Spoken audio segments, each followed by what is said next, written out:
I call myself a fine art and fashion photographer, and I feel like I'm not too much one or the other, because fine art for me is my origin and the lens through which I look at fashion, and it's my way of being able to carve a vision of something that comes from a part of my mind that is interested in story, that is interested in imagination. When I first started taking pictures, what interested me the most were exciting things: colour, outfit, locations, and it was very subconscious at times. Like I would notice like a parallel between shapes in the composition. So it's a weird one, because out of all the photography genres, fashion is the most contrived and one that takes the most effort, the most production. And so you have to boil all those ingredients down to something that looks very effortless. And it's a craft, it's an art that I'm still discovering with more and more fascination as I go on.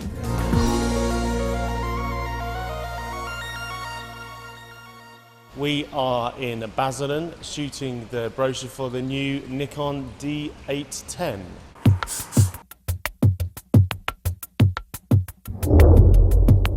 Behind me is a very elaborate semi-submerged set. We are recreating a dream sequence between a sleeping model and her mermaid counterpart.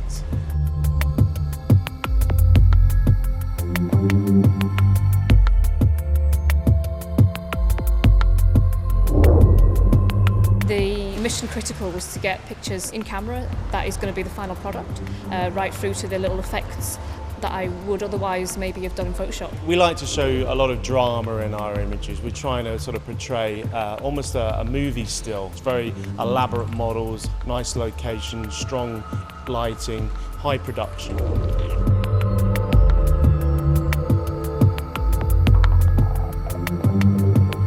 Working with the D810 was just brilliant, especially with so many props and fabrics and styling going on in the pictures. The sharpness, the detail really comes through in the images that I've shot, particularly in such a colourful, vibrant situation.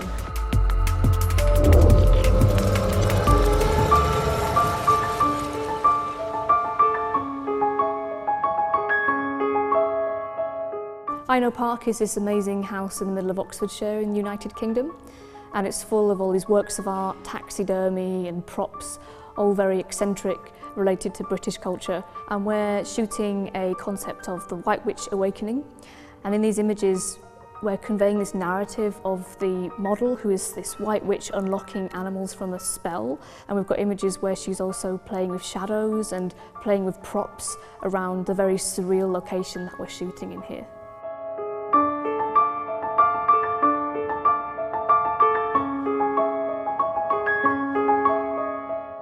I'm really excited because it broadens the horizons creatively, because have you seen this? That's what I always wanted to do, create over-the-top shoots, and she's not afraid to think big. Well, everything has to be right because there is no Photoshop involved, and that makes it extra challenging, but also exciting, especially working with a camera like this, because the resolution is so high. Hold that, hold that. The dynamic range of the camera in this shot is absolutely perfect, because it's a very contrasting shot with obviously the strong shadow.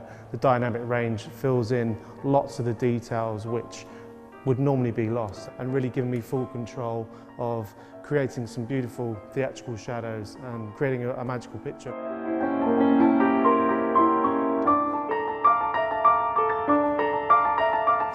Hopefully the cloud's going to break up a bit quicker.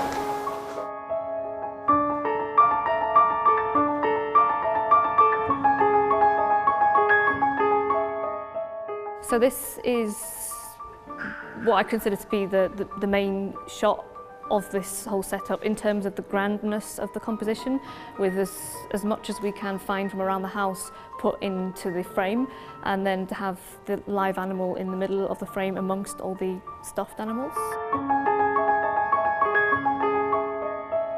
I think being a photographer is like conducting an orchestra or directing a movie. You've got all these moving parts that you have to capture the best glimpse of everything.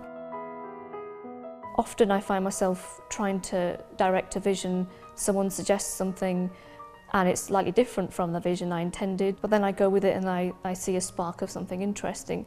Usually that spark relates to seeing something in the camera that suggests to me how that picture can transcend reality, how it can look, for example, more painterly, how it can look more cinematic, how it can just go beyond the simple, banal idea of a model standing in front of the camera.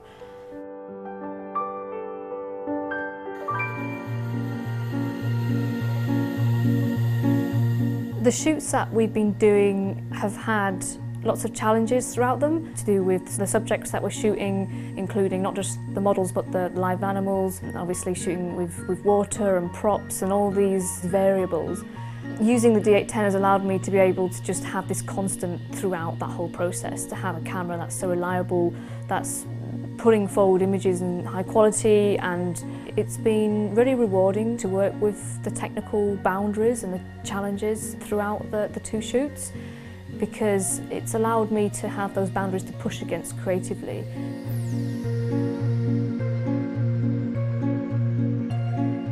For me as a photographer, I feel like there still has to be the spark of magic that comes along in the process at some point that makes me feel like this is what I should be doing and I'm on the right path in my life. It can be the choice of location, the choice of styling and model, and then shooting, you want to capture the magical sparks that come from fusing those ingredients together, but also those things that you may not have foreseen that have occurred and that go toward producing a really spellbinding result.